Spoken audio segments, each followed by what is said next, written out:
राज्य तालियों के माध्यम से आदरणीय भाई साहब का स्वागत करते हैं। अभिनय कार्यक्रम को आगे बढ़ाते हुए स्वागत भाषण के लिए बहुत ही वरिष्ठ और श्रेष्ठ नेता मेरी बड़ी बहन राष्ट्रीय मंत्री आदरणीय अलका गुर्जर जी, मेरे भारतीय जनता पार्टी में पूर्व में भैरव सिंह जी के समय में मंत्री रहे और लंबे समय तक पार्टी के संगठन के विभिन्न पदों पर हम जैसे असंख्य कार्यकर्ताओं को जिन्होंने तैयार किया, राज्यसभा सांसद और वर्तमान में भारतीय जनता पार्टी की राजस्थान की कोर कमेटी के सदस्य परम आदरणीय बड़े भाई साहब आदरणीय राजेंद्र गहलोत साहब मंच पर उपस्थित है। इस विधानसभा के प्रभारी के नाते से 15-20 दिन तक हमारा लगातार जिन्होंने सहयोग किया, साथ दिया, आदरणीय प्रेम सिंह जी बनवासा मंच पर उपस्थित है। भारतीय जनता पार्टी की खेतरी के बहुत ही वरिष्ठ और श्रेष्ठ मेरे भाई धर्मपाल गुर्जर जी, उदयपुर वाटी के पूर्व में विधायक रहे भाई सुखचंद चौधरी जी, मंच पर उपस्थित भारतीय जनता पार्टी के बहुत ही वरिष्ठ नेता आदरणीय बनवारी लाल सैनी साहब, आदरणीय वीरपाल सिंह जी, आदरणीय कमलकांत जी, इस उदयपुर वाटी पंचायत समिति की प्रधान बहन माया गुर्जर जी और उपस्थित इस मंच पर भारतीय जनता पार्टी के सभी जनप्रतिनिधि, पार्टी के सभी पदाधिकारीगण और मेरे समक्ष उपस्थित आप सभी किसान सरदारों, उपस्थित कार्यकर्ता मित्रों, माता और बहनों, जैसा कि आप सभी ने पिछले 2-3 घंटे से लगातार किसी न किसी हमारे नेता के, किसी न किसी पार्टी के कार्यकर्ता के भाषण झेल रहे हैं। मैं ज्यादा नहीं बोलूंगा क्योंकि ज्यादा बोलना मेरे लिए भी ठीक नहीं है और ज्यादा बोलना आप सुनने वालों के लिए भी ठीक नहीं है। मैं आपको बताना चाहूंगा कि एक बार एक किसी कार्यक्रम में कोई नेता भाषण दे रहा था और वो भाषण लंबा चलता रहा, 1 घंटा बीत गया, 1.5 घंटा बीत गया और सब लोग उठ के चले गए। एक आदमी सामने लठ लिए सामने खड़ा और उसने पूछा, तो नेता को लगा कि कोई गड़बड़ है मामला, तो उसने बीच में भाषण बंद करके उसको पूछा कि भाई साहब कोई गलती हो गई क्या? तो उन्होंने कहा नहीं, तेरी कोई गलती नहीं है, तू तो बेरोक ठोक लगातार बोलता रहे। मैं तो उस आदमी को ढूंढ रहा हूं जो तेरे को यहाँ लेकर आया है, इसलिए ज्यादा मैं इस समय नहीं लूंगा। आप सब जानते हो कि जिस प्रकार का 4 साल में शासन चला इस प्रदेश में, जिस प्रकार के धोखे के साथ युवाओं को के साथ धोखा करके, किसानों के साथ धोखा करके ये राजस्थान की सरकार 4 साल पहले सत्ता में आई मित्रों, आप सब जानते हो। और जैसे ही सत्ता में आई, अपने वादे इरादे जो युवाओं के साथ किए, जो किसानों के साथ किए, वो पूरा करने की तो दूर की बात, इस प्रकार से युवा के साथ, इस प्रकार से किसान के साथ व्यवहार किया जैसे सौतेली माँ व्यवहार करती है, आप सब लोग जानते हो। युवा भाइयों से कहना चाहता हूँ, आप सब लोग पीढ़ी तो मुझे पता है कि जिस प्रकार का पेपर माफिया इस राजस्थान में पिछले 4 साल से सक्रिय है, कोई ऐसी परीक्षा नहीं हुई भारत के लोकतांत्रिक इतिहास में। राजस्थान ऐसा पहला राज्य इन 4 सालों में बना है जब केवी परीक्षा बिना लीक के कोई पूर्ण रूप से संपन्न हुई। ये एक उदाहरण है। आप सब जानते हैं कि जिस प्रकार से इन 4 सालों में इस सरकार के दामन पे जो दाग लगे हैं, छोटी छोटी बच्चियों के रेप के बलात्कार की चित्कारियां पूरे राजस्थान में सुनाई देती है। इस सरकार के दामन में पूरी रूप से दाग लगे हुए मित्रों, आप सब जानते हैं। हमारे पास की घटना, नीम का थाना की घटना आपने 2 साल पहले सुनी हुई होगी।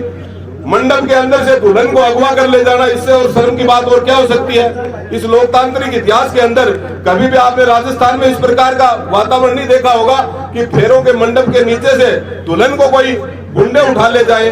पुजारियों को आप सब जानते हैं, मंदिरों में पुजारियों को जलाकर मार डालना, आप सब जानते हैं मित्रों। हमारे एससी के भाइयों पर, हमारे एससी की बहन बेटियों पर जिस प्रकार के कारगुजारियां, जिस प्रकार के बलात्कार, व्याभिचार, अनाचार, अत्याचार इस सरकार में हुए, कभी नहीं हुआ।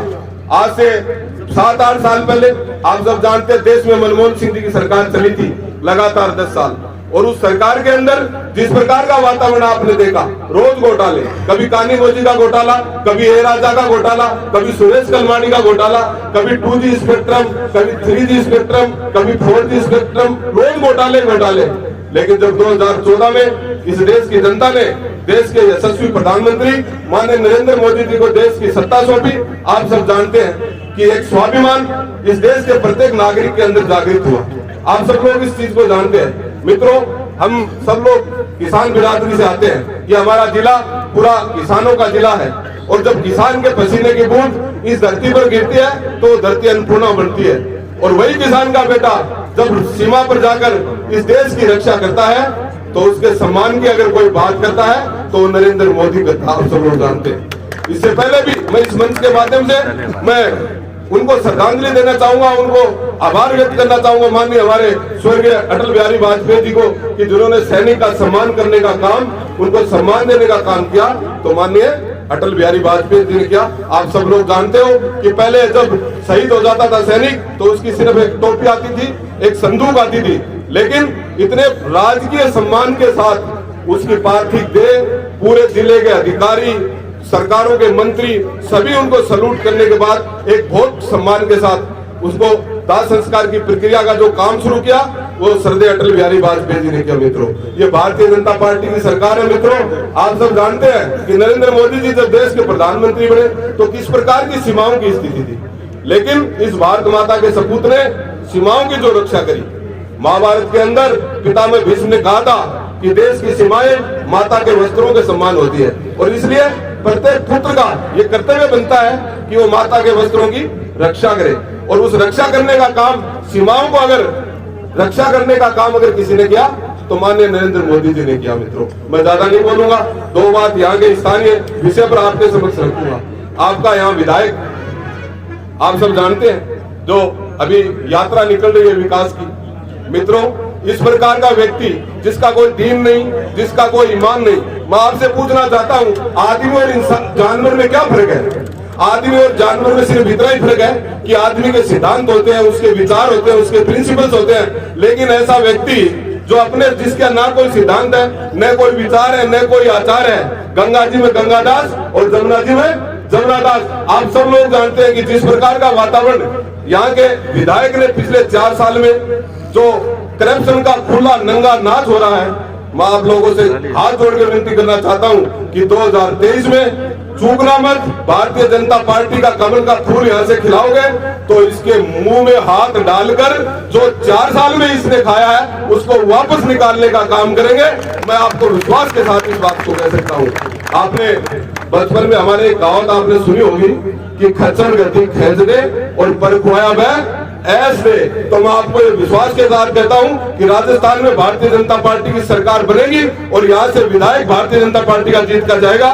तो इसने जो घोटाले किए हैं, जो जमीनों में उठा के लोगों की मिट्टी बेची है, गरीब लोगों की जमीन की मिट्टी उठा के बजरी के रूप से बेची है, और जो इस प्रकार का इसने वातावरण क्रिएट किया है, आपने 4 साल में दंश झेला है। मैं यहाँ अभी इस सभा के लिए 2-3 दिन यहाँ लोगों से मिलने गया तो लोगों ने एक ही बात कही, मैं इस लोकतांत्रिक इतिहास में इस प्रकार का क्षेत्र नहीं देखा होगा कि लोग इतने डरे हुए हैं कि भाई साहब हमारे बिजली का बिल VCR करवा देगा, हमारे कोई पुलिस में बंद करवा देगा।